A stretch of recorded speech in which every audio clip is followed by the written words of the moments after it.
Well, hello, everybody, and welcome to this evening's plenary session at SCCS-Bengaluru 2022, where we are delighted to have joining us Professor Kathrin Stanger-Hall from the University of Georgia in the United States, and she will be telling us about the diversity and conservation of fireflies, which I believe is a subject that not many of our participants would have thought of very deeply at all. So we're absolutely delighted to have you, Professor Stanger-Hall. Welcome, and thank you so much for taking time out from your schedule and with the time difference and so on to be able to join us and to speak to us all. For the participants, please do go to the Slack channel for this evening's plenary and do type in questions and comments for Professor Stanger-Hall, which I will then at the end of this session be posing to her from the Slack channel. Thank you. I would like to request Professor Rohini Balakrishnan from the Center for Ecological Sciences at the Indian Institute of Science to please introduce Professor Stanger-Hall. Thanks, Umesh. Can you hear me? Yes, I can hear you. Great. So it's a very special pleasure for me to introduce Professor Kathrin Stanger-Hall. Kathrin grew up in Germany and did her master's and PhD in animal physiology and behavior. And she moved during her PhD to the famous Duke University Lemur Center, which I actually had the pleasure of visiting at some point and have fond memories of. And she then moved on to a postdoctoral position at the University of Texas in Austin. And then to the University of Georgia, where she is a professor of biology. Her teaching interests are in helping students sharpen their critical thinking skills and in science communication. Her research interests, which resonate sort of very strongly with mine, are in the evolution of communication signals, both acoustic signaling in lemurs and light signaling in fireflies, which are just fantastic animals and extremely difficult to work on. And so I have a great deal of respect for her work. I was fortunate to hear her speak on her work before and was completely blown away. And I think you're going to have an absolute treat in store for you. So with that, Professor Kathrin Stanger-Hall. Well, thank you, Rohini. I really appreciate this really nice introduction. And I'm very happy to be here today and share some of my research on fireflies and also what we know so far about their conservation. But before I start, I want to thank the organizers of this symposium who have made all of this possible. And I also want to acknowledge my students, both the graduate students and the undergraduate students who have contributed to all the work that I'm presenting today. Of course, we all stand on the shoulders of giants that paved the way.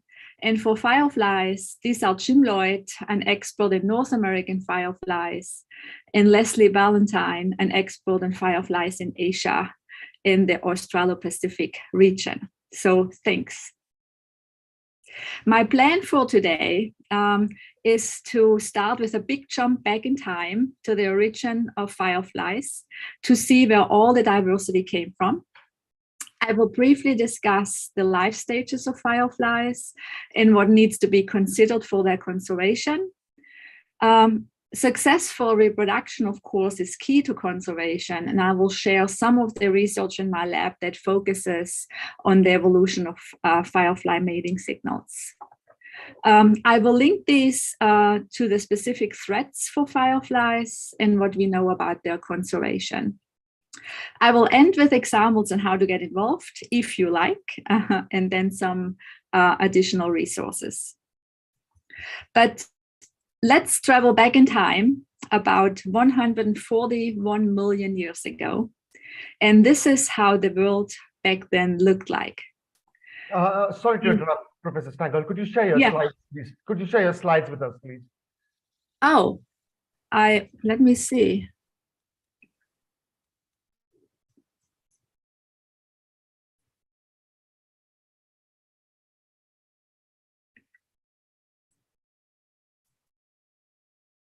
not sure what happened to my slides. Okay.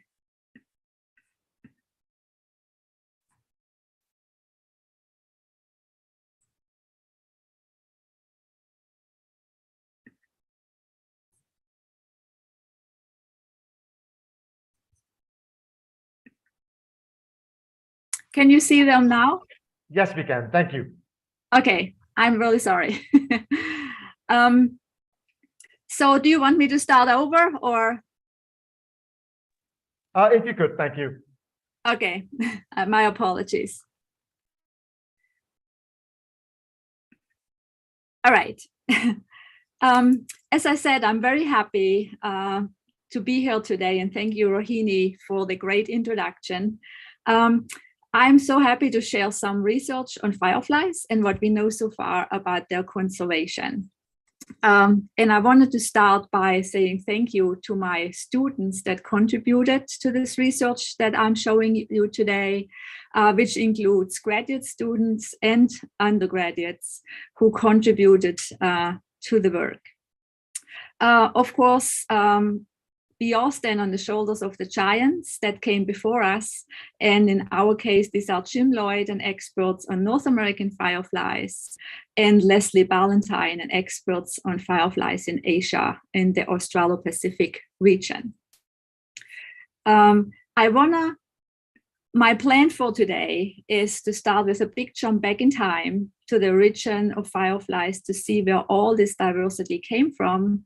I will briefly discuss the life stages of fireflies and what needs to be considered for their conservation.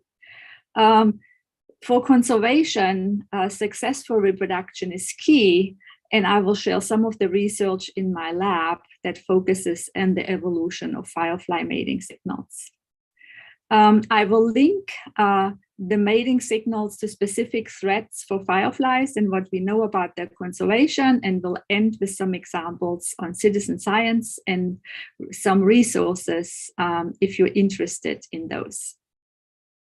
So starting with traveling back in time to about 141 million years ago, this is how the world looked like back then. We see South America, Africa, India, and Madagascar, together with Australia, very closely together with Antarctica. And at that time, the titanosaurs would have roamed Argentina, and Antarctica was almost tropical. Now, if you look very closely, you may be able to see a firefly, which in this case was still a non-bioluminescent adult, and we know that they were active during the day. We are not sure exactly where the first fireflies can be found in South America, which is often called the cradle of firefly evolution, or even in Southeast Asia or in the other land masses around Antarctica. So fast forward back to today. Today we have firefly species that account to about 2,200 of described species in 8 subfamilies in more than 145 genera. They are found in all continents except Antarctica. And so one of the questions is, how did this diversity come about? We used DNA to reconstruct the family tree of fireflies with about 1/3 of the existing genera. And then we used fossils, shown here as the red dots, to date this phylogeny. So what you see here at the bottom is the timeline, starting here at 250 million years ago, all the way to the present time. And the black lines represent lineages that diversify over time. The black lines at the bottom represent other beetles with luminescent life stages, for example, railroad worms, the Ractophalmidae, and Phangodidae, which are close firefly relatives. Based on our analysis, Firefly Olumburidae originated 145 million years ago. And then this ancestral lineage split into 2 main lineages, one leading to the subfamily Luciolinae today with all of its species. The other lineage diversifying in all the other 7 subfamilies here that are present today.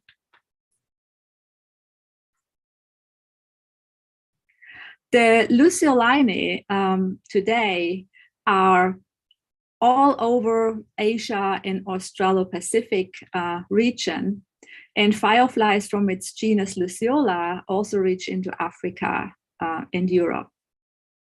In addition, we find 3 other subfamilies in these regions that are noted here. And if you look closely, you find that some subfamilies have more taxa than others.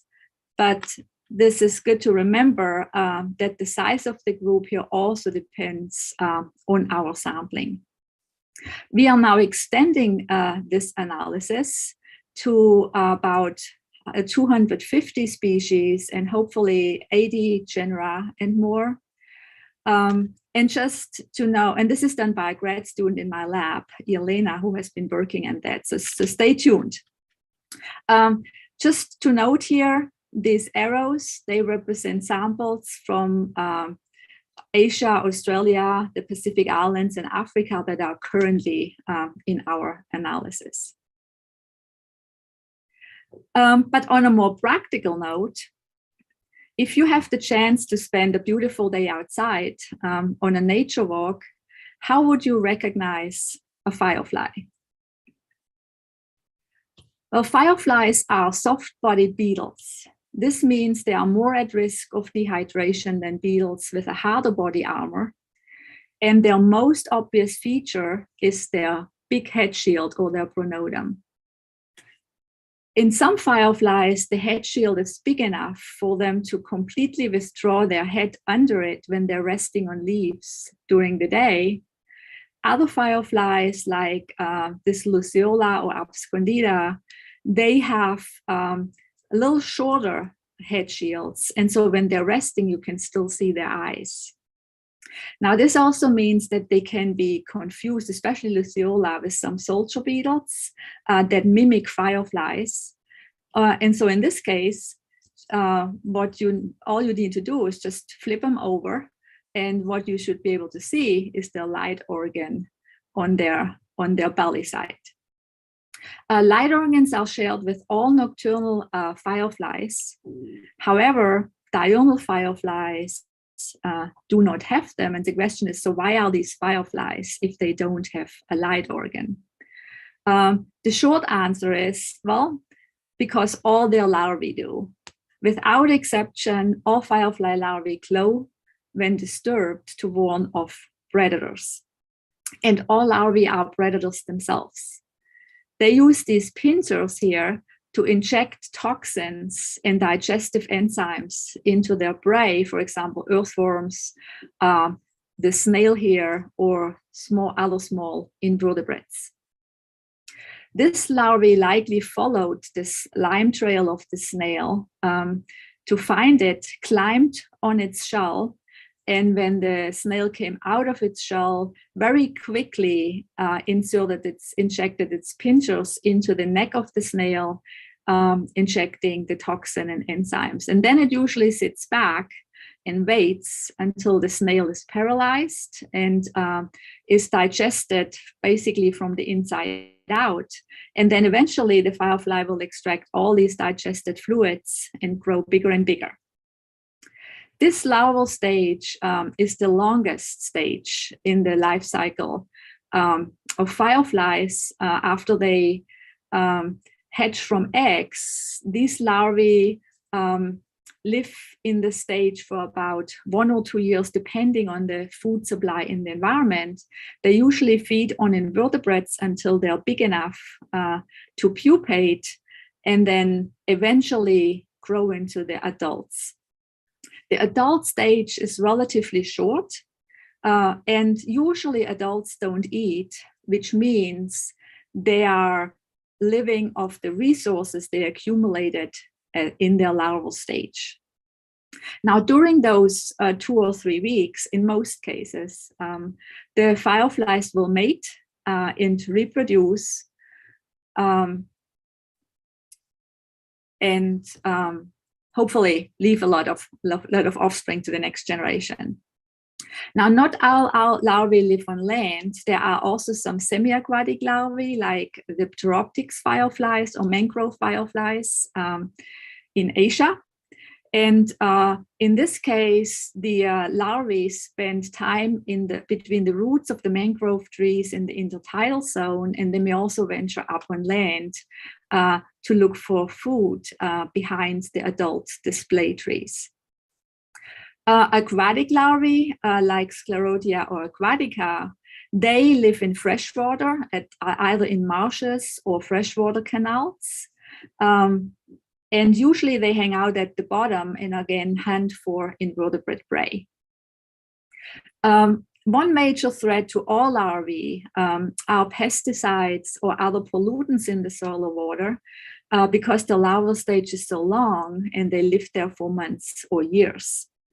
Aquatic fireflies specifically are especially sensitive to water deterioration from water runoffs from cities. And Zheng and Shou co-workers in China have shown that human-induced chemicals in the water have detrimental effect on aquatic fireflies. But fireflies are not only directly impacted by pollution, they also can serve as important indicator species for overall habitat health and are likely representative of how other invertebrates in this environment are doing. As far as natural enemies are concerned, when threatened, all firefly larvae emit light as a warning signal, and interestingly, eggs and pupae, which cannot move, glow as well. The first fireflies did not produce light as adults, and many firefly species still do not produce light today. They live during the day, whereas since the origin of fireflies, several lineages of fireflies evolved independently from each other, adult light organs, and switched to nocturnal activity. And from Yuichi Oba's work, we actually know that this ancestral light of adult fireflies was green, the same color as the glows of larvae. However, they used a whole new adult light organ for that. Interestingly, again, some of these night-active firefly species have since lost their light organ and became diurnal again. Now, until recently, there was a big debate on how the adult light originated. In other words, what led to bioluminescent fireflies? Was it mate search, or was it as a warning to predators? Today, most adult light signals are used as sexual signals during mate search, and in some situations, they also function as warning signals. For example, light speeds up avoidance learning by bats. Initially, naive bats tend to be attracted to light, but they quickly learn to associate the bad taste of fireflies with the light. Bats also use other firefly traits. For example, the ultrasonic wing beat clicks they generate while flying. And also they can associate the smell of fireflies. So again, between those two, what drove the origin of adult light? And we just found the answer. We used our dated phylogeny, which estimated the origin of the first adult bioluminescent at 133 million years ago, and combined this with the known ages of different predators of fireflies. And we found evidence that it was mating success and not predators that led to the first bioluminescent fireflies. Why? All predators that were around when adult fireflies evolved bioluminescent were terrestrial. For example, these amphibians or lizards and some insects, they tend to hunt on the ground. And all the predators that could have interacted with flying fireflies, like these birds or bats, evolved after firefly bioluminescence. But once these predators showed up, they could use firefly light to help them to avoid, to learn to avoid them. Today we see an amazing diversity of bioluminescent fireflies, and this is not an accident. This is whether you are in the ocean or on land. In general, bioluminescent lineages have many more species compared to their closest relatives that are non-bioluminescent. This is another way of looking at this.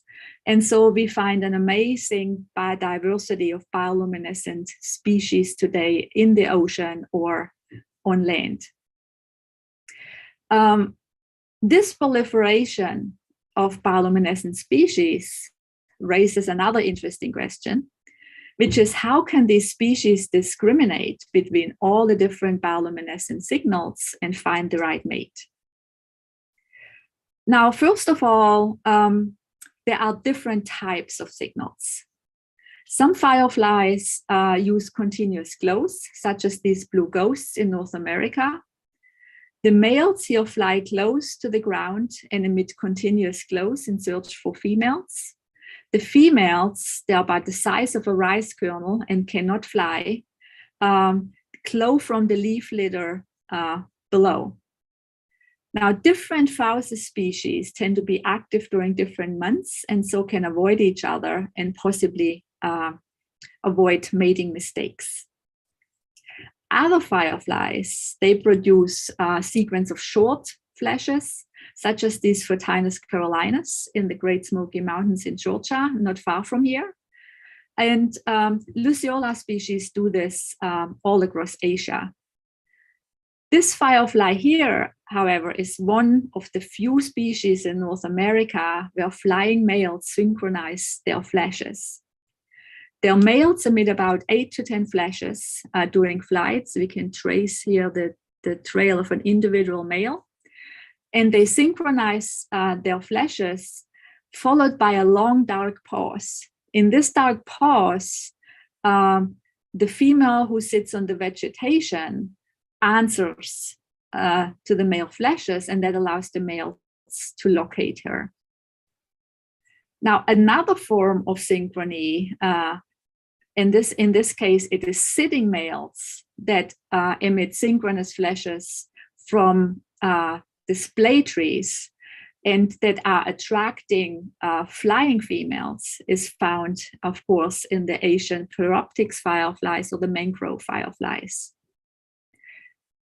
You can also see that, I guess, get an impression that all this diversity of adult signaling and the independent evolution of these signals in several firefly lineages make fireflies a really great study organism for anyone interested in signal evolution and communication.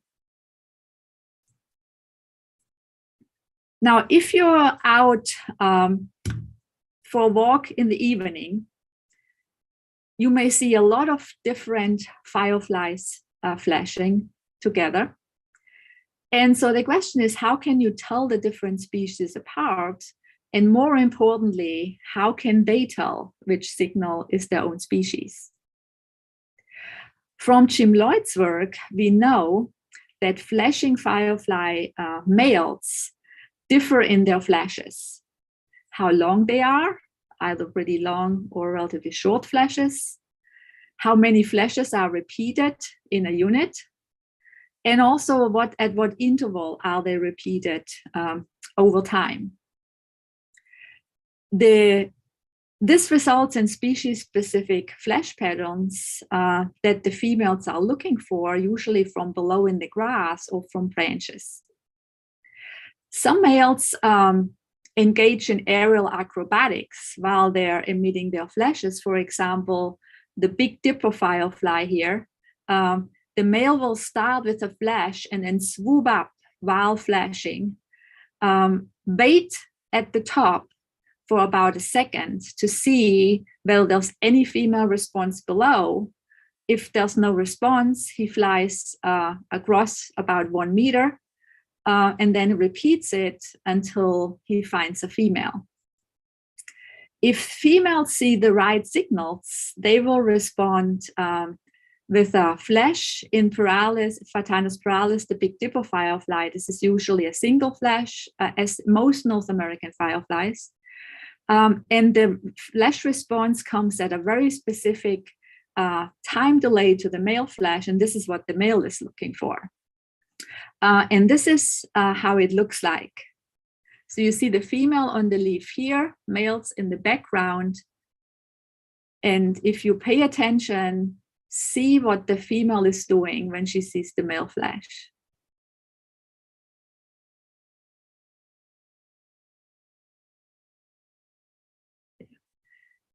As soon as she sees the male flash, she turns around her abdomen, directly aims her light organ at the male and flashes. Now, different species have all their own flash patterns. And in North America, there are more than 30 flashing Phytinus species and more than 200 across the world, including one right here in India. So in the context of the worldwide phylogeny, Phytinus fireflies belong to the subfamily Lamparinae, which have many species. So one of the things we wanted to know is how these different flash patterns evolved and became so diverse within the Phytinus fireflies. As the first step, we used DNA to generate a species tree of North American Phytinus fireflies to see how they're related. Interestingly, this work also showed, if you see here, that the formal genus Elychnia actually nested in the middle of Phytinus fireflies. So clearly that identified them as Phytinus species, and they have been renamed to Phytinus since then. You also notice that several species lost their light and became diurnal again, and these are the Elychnia species, and also 2 other Phytinus in North America. For all the other species, we used their flash patterns and plotted them here on the phylogeny. And the first thing you see is there is an incredible variation in male flash patterns. So if you look at the top, you see this is the time axis across about 10 seconds. And most Phytinus species in North America emit single flashes. They can be very long or short, and they're repeated at the specific time intervals. However, there are also at least 2 instances where multiple flashes in the flash patterns evolved. So down here, this group has double flashes that are repeated at certain intervals. This group here started with 2 or 3 flashes, but then some species today have up to 11 flashes in one series that are repeated. And of course, the Phytinus carolinus fireflies that synchronize are one of those species. We found also that flash duration in male fireflies differs more when they live together. So in sympatric species compared to species that never see each other, which clearly implicates flash duration as an important trait for the females to recognize their males. In general, the female response would come always in the dark phase between the flashes, giving the males a chance to detect their signal and to identify them as a female of their species or one that is different. So we've learned a lot or we're starting really to learn about, in some of the groups, about flash pattern evolution. And we know that flashing fireflies recognize their mates by their flash patterns. But what about light color? Adult light color ranges from green to orange, with individual fireflies always emitting the same color. There may be slight variation between individuals within a population of the same species, but usually species can vary quite a bit. The largest range of colors emitted by fireflies that I'm aware of is the green, the very green color of Amidides in South America. On the other end of the range is Photinus scintillans with yellow-orange flashes in North America. And then all the other fireflies tend to be in between, at least the ones we have measured and we have data for. So how do fireflies make light, and how do they manage to generate different colors? First of all, they make lights in small compartments here within the cells of the light organ. And it takes two main components and some ingredients to make the light. First of all, they need the luciferase enzyme that's composed of about 550 to 552 amino acids, depending on the species. And this provides the space, in essence, to make this light reaction possible. Luciferase has a binding pocket, and in this binding pocket, we need luciferin, not the other component, which is a molecule that binds to oxygen, magnesium, and ATP in this protected pocket provided by luciferase. The result is a chemical reaction where energy is released and light is emitted as a side product of this reaction. Now, it turns out that the shape of the luciferase pocket, and specifically the amino acids in the luciferase, determine how much energy is released, and which means influences the light color. Now, one of the questions my lab is interested in is whether light color is under selection and has an important function for fireflies, or whether it just happens by chance. So this is what we find. Night-active fireflies tend to emit green light, matching the highest visual sensitivity of insect eyes. They're under selection for signal brightness to increase visibility to potential mates. However, some fireflies have shifted their activity to dusk over evolutionary time, most likely to escape nocturnal predators like this Photurus firefly here, devouring a Photinus firefly. So by shifting activity to earlier times, these smaller fireflies can escape predation. However, now the problem was that at dusk, the green background vegetation is visible, and therefore the signal is relatively hard to see by potential mates.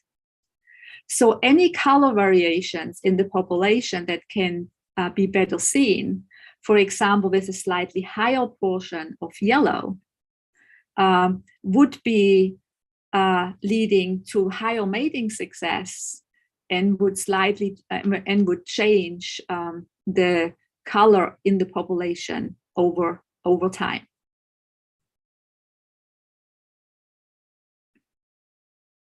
So this difference can be seen today in these two females. This Lampiris female on the left emits green light in the dark, and this Photinus female on the right emits yellow light at dusk. So unfortunately, the survival of bioluminescent firefly species, especially species like this Lampiris, which is a flightless female, is now at stake as light pollution spreads globally and locally and makes the night less dark. This can result in fireflies not signaling at all because it's not dark enough, or if they signal, their signal is not visible to potential mates, or the environmental light spectrum has changed, reducing the contrast between firefly signals and their background, again, making them less visible to mates. This impacts all bioluminescent fireflies, but some tend to be more vulnerable than others. For example, this Lampiris female, so here you see the whole individual, has no wings, so cannot fly. And they usually come out at night, climb up a wall or some branches to an elevated position and start emitting their light, which is a continuous glow. Now, the problem is that females select these display places when they're still larvae, and they do this during the day. So after they pupate, they're kind of stuck at this place. Now, if that happens to be close to a light source, like close to street lights, what happens is that they're simply not seen by their males. And males are winged and can fly, as you can see here. So there have been several studies all over Europe, in UK, in the Netherlands, and other places, which has been shown that light has this impact on fireflies and actually directly impacts males finding females. But this does not only affect flightless females, and this is not true for only true for Lampiris, but other species with flightless females too. But it's not limited to them. We also find other life stages like this Lamprichera larvae here in Malaysia being displaced by light. And it also impacts adult fireflies with full capacity to fly, which also includes Quadica fireflies, Photinus fireflies. And in general, they all are displaced by light. And here that's a good example of this illuminated house with this really big dark area around it. And fireflies only have the right light conditions to bioluminesce at a certain distance from the house. And of course, the brighter the lights, the bigger the area that where fireflies are displaced. Unfortunately, light pollution is now becoming an existential threat for fireflies, even in areas that are usually protected. For example, in the Atlantic forest in Brazil, which is home to hundreds of firefly species and is one of the diversity hotspots of fireflies in the world. But it is now threatened by development, habitat fragmentation, and light pollution. And while all of them are a concern here with deforestation, one big threat to fireflies, but we see that it has been relatively constant over time.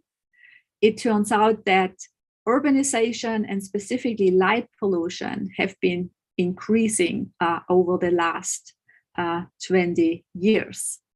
And this is hurting, for example, the tracker ghost fireflies, who find their, these are the males here, they find their females by following their pheromone trails, but then to locate where exactly the female is, they use their lanterns to spotlight the ground to find their females. Not surprisingly, we know now quite a bit about the impact of light pollution on nocturnal fireflies and their mating ability, and this is very important. But how about diurnal fireflies? Diurnal fireflies use pheromones to find mates during the day. It's the female that releases the pheromones, and males use this released plume here in the air to track down the location of the female. Interestingly, if you look at those diurnal fireflies, they have very colorful patterns of black, yellow, and red on their pronotum, and this actually serves as an aposematic signal now to diurnal predators while they're resting on leave. Now we're just starting to discover firefly pheromones and how they could possibly differ between different species, and we are also still figuring out how fireflies detect them.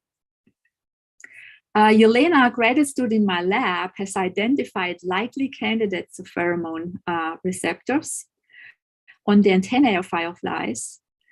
And we already knew that diurnal species, like this species here, has much larger antennae, sometimes branched antennae to increase the surface area compared to nocturnal species. But now we also know that the pheromone sensors on their antenna are much more numerous in diurnal species.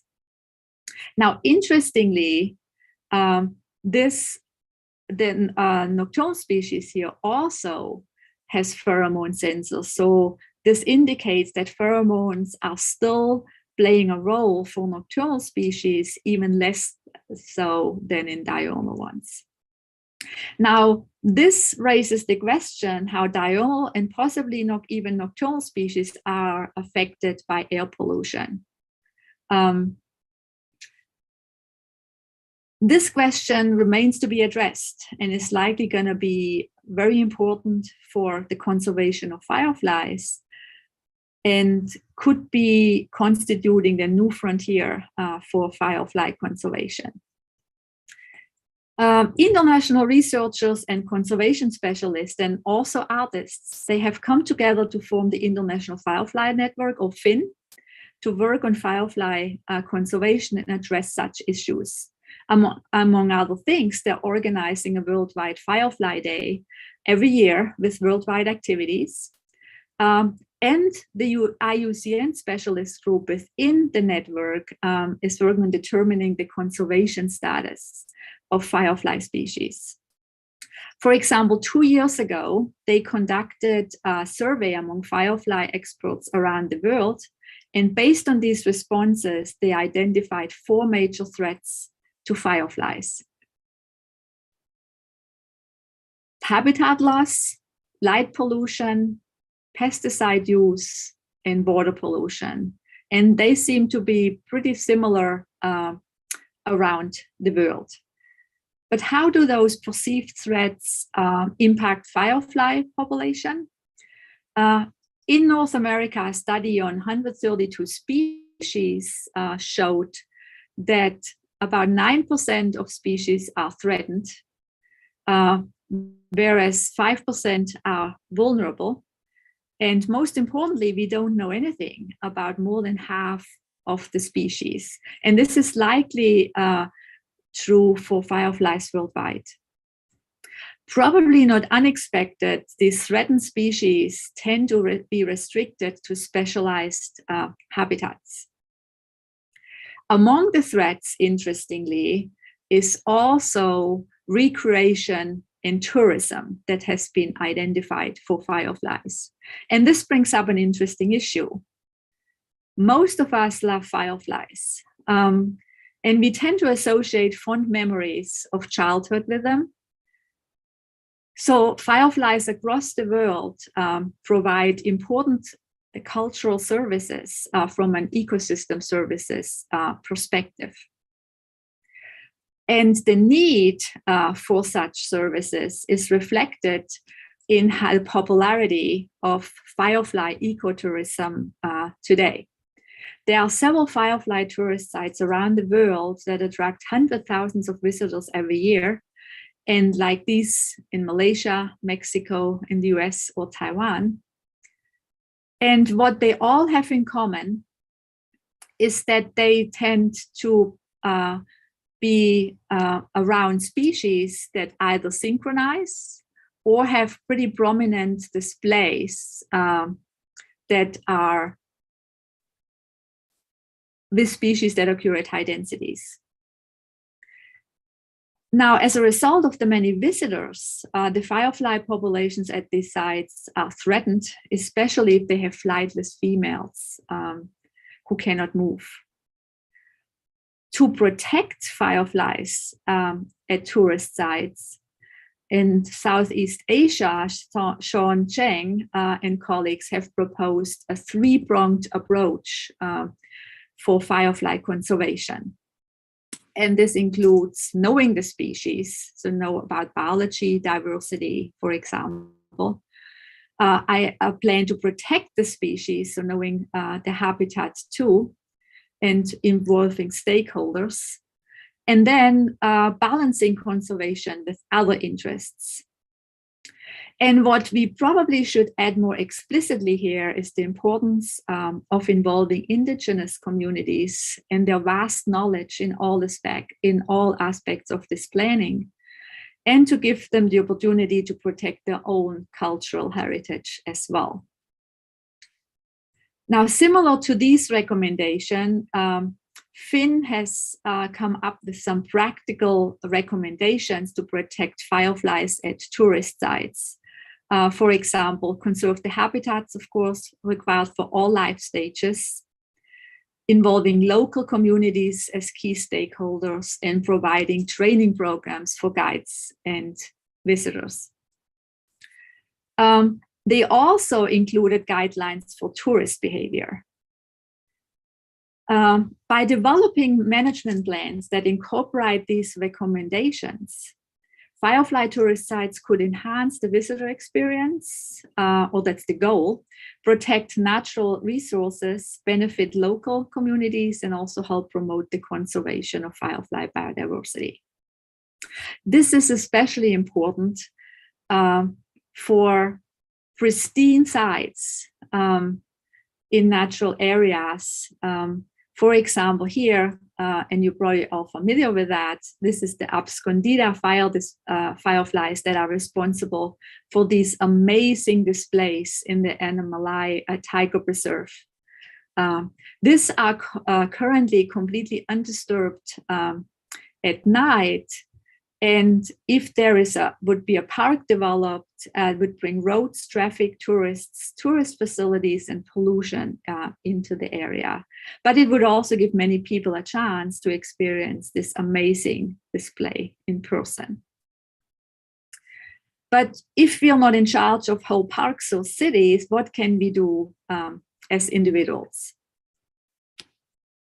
Well, for example, what we can do is we can help preserve local habitats or help restore them, reduce light pollution in place and time, and we can participate in citizen science to help with firefly surveys, help collect data, or become active in conservation, or simply meet other people with the same goals. Here are a few of the many examples of citizen science projects, and there's probably a citizen science project close to you. If you are a researcher, you can involve citizens in your project to get invaluable data. For example, Kelly Reidenhauer, one of my students, designed the Atlanta Firefly Project to collect abundance data on Photinus borealis fireflies and connect these to land management practices by landowners and how that impacts the fireflies in their backyards here in the suburbs of Atlanta. So for example, she asked them about lights, mowing, pesticides use, watering, and also herbicide use. And she also collected data on light pollution, temperature, rainfall, and so on. She had more than 500 citizen volunteers, and from the insights from the study, found insights in the practices, and those were, it's a brief summary of the main findings here, and she shared those with the citizen scientists in her study to give them feedback on how their practices affected their local fireflies. There were also clearly personal rewards for the participants, and all reconnected of the joy that they had with fireflies in their childhood, and were very excited to pass that on to the next generation, like their kids and grandkids. On a larger scale, you could participate in worldwide firefly surveys. For example, iNaturalist is a platform that is used by many firefly enthusiasts. And as a matter of fact, it's a platform for all organisms. But here you see the map of firefly observations across the world. That's like based on more than 82,000 submissions. And this is where you can report an observation, submit the associated picture of it. And if you don't know what fireflies you have, you can use this website to help get an ID of your fireflies, or you can just go and see what fireflies are present in different regions of the world, and you can get here the information. So if you come back from your nature walk, this is a good place to actually find, if you have any doubt what firefly you found, to find out what species you have. You also can get involved in research. For example, Leslie Ballantyne, again, is the eminent scholar of Asian and Australo-Pacific fireflies, has a website. So visit her website with lots of resources, and also read her publication. She is collaborating with many researchers across Asia, including here Wan Yu So. And I'm mentioning her specifically because she shows that you can even become famous when studying fireflies. With that, I'm happy to answer any questions. Thank you very much. Thank you so much, Professor Stanger-Hall, for that very, very fascinating talk. That was that shot of those abscondita fireflies in the Anomaly tiger reserve was absolutely stunning. I mean, I live very close to here, and I've never even heard of this. So this is a great eye opener for me too. Great. We do have a few questions from the students. Well, they thank you for a wonderful talk. But one of the students asked, so the LED lights, which we consider to be energy efficient, are actually hampering firefly reproduction compared with conventional lighting.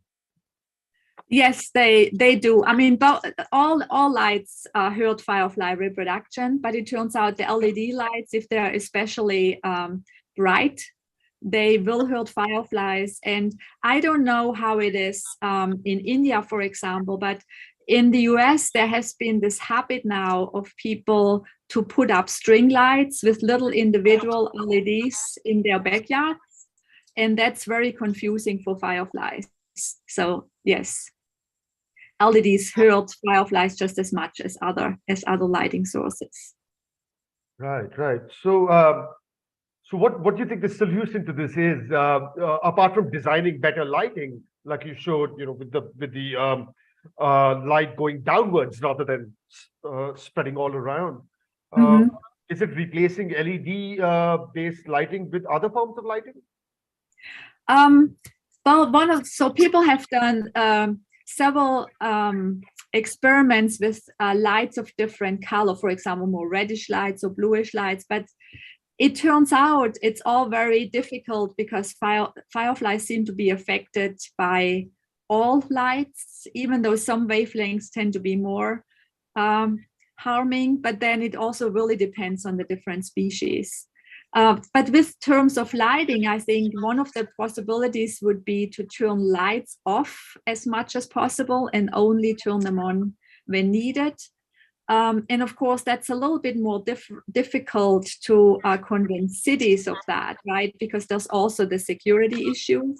Right. But again, if big cities could use that, or what we have here, if you're out at night, if you look at gas stations, they're lighting up the whole big area. So if we could get maybe businesses to have less bright lights in cities, I think overall cumulatively that will make a big impact.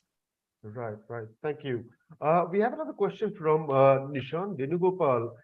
Again, he thanks you for a wonderful presentation.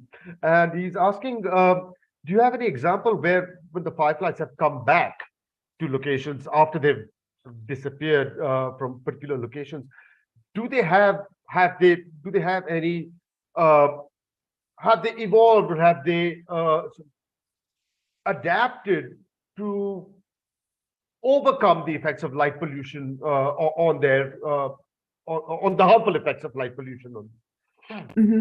So to the first question, thanks for the questions. Yeah, by the way, to the answer to the first question is yes, fireflies come back if you restore their habitats, which includes, of course, soil, water conditions, invertebrate prey, and also light.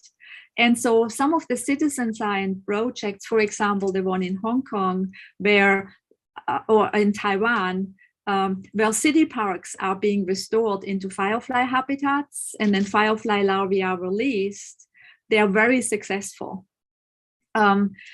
In terms of light pollution, fireflies cannot really adapt that quickly. Evolution takes its time. But we know that different species are more affected by light pollution than others. For example, the Big Dipper fireflies I have showed you, they are usually active at dusk and sometimes before even the street lights come on. So those species we find much less effective. And those fireflies are basically like the pigeons, which basically follow humans and are doing very well in disturbed area. And in this case, because they are active with their yellow lights during dusk. But if you have species who have green lights, who live in the dark, who only signal in the dark, then these are very, very hard to get back unless you manage to darken specific areas. Thank you. That makes sense. So pretty much with light pollution, more or less, there's nothing that fireflies can do to be able to overcome the harmful effects that light pollution has on them. I was also wondering about this whole aspect of cannibalism in the fireflies, or maybe cannibalism is the wrong word to use, but are there species that mimic the signals of other species and then prey on them? Could you tell us a bit about that, please? That's right, yes. So the fireflies in the genus Photuris, there are several species that are predators of other fireflies. And they use different tactics, if you want, to do that. It's usually the females that are predators. And they either, like you said, the females are usually on the ground where males are looking for female responses. And Photuris are also very interesting because they don't have just their own flash patterns for mate recognition. They actually can manipulate their nervous signals to their light organ pretty well. And so they have these kind of random flashes that they can generate. So what these females do, they sit on the ground where also some Photinus females will respond to their males, and they just randomly flash. And so some confused males will come in to check out the female, and the Photuris predator female learns which signal will draw in the males. And that, of course, depends on the species that are active. And so if they're drawn in because she mimics their female response, they get eaten. The other strategy is that females fly and they simply look for the flashes of flying males. And they do what we do when we try to catch fireflies, right? We see flashes and we try to predict where they show up. And so those Photuris females grab those males out of the air. And one of the things we have found, if we look at all these Photinus fireflies and their flash patterns, that usually species that co-occur with many predatory Photuris species, they tend to have much longer dark intervals before they repeat their flash patterns. And so just like that makes it hard for us to catch them because we don't know where they show up. that same is true for those predatory fireflies. And we think the whole reason that's rewarding and this behavior is because photinous fireflies have very potent defense chemicals, whereas for tourist fireflies don't seem to have those. And so the evidence shows is that for tourist fireflies, the females, by eating photinous fireflies, they can sequester the defense chemicals and then pass them onto their eggs and make them protected. So it's a very interesting, complex story that's developing between those predators and their prey. That's a fascinating arms race. Yes. I think we have time for just one more question, very, very unfortunately, because this is so fascinating. We'd love to go on for much longer talking about this, but we have time for just one last question, and that's from Nishan Vedugopal. And he asks, and you touched upon this in your talk, he asks, could you share a little more about the predation by the larvae of fireflies on snails? But they don't feed only on snails, they feed on a variety of other prey as well. Yeah, the terrestrial larvae, as they get bigger, they tend to prey on earthworms and snails. But then when they're smaller, they just basically prey on very small invertebrates in the soil. And then, of course, the aquatic larvae, they hunt invertebrates that are in fresh water. Well, so with the snails, it's pretty much similar to what spiders do in terms of injecting venom and sort of the digestive process happening outside the body. And that's right. Yeah. Well, very, very unfortunately, we are now out of time, so we have to end here. Once again, Professor Stanger-Hall, thank you so much for joining us and for that fascinating talk. I'm sure a lot of people are now. I can see a bunch of people going out and starting to study fireflies here now. Just based on the very inspiring talk that you gave, Professor. Thank you very much again. That would be great. The Slack for the participants, the Slack channel for this plenary will still be open until the end of the conference. So you can type and follow up questions on that Slack channel. And Professor Stanger-Hall, if we would like to request you, if you could just take maybe half an hour or 20 minutes at some point tomorrow, day after tomorrow, just look at that Slack channel in case there are any follow-up questions. If you could reply to the participants, that would be really great. I'll be happy to do that. Thank you very much. Thank you. Well, that concludes day 2 for SCCS-BNG 2022. But there's day 3 and day 4 as well. So we start tomorrow morning at 10 a.m. With Who's Who in Conservation, which will be followed by the panel discussion, Careers in Conservation. We will have poster presentations from participants, a set of very, very interesting workshops in the afternoon, followed by a plenary at 5 p.m. So please do tune in tomorrow on Slack and on YouTube to join those sessions. Thank you very much, and we will see you tomorrow. Thanks.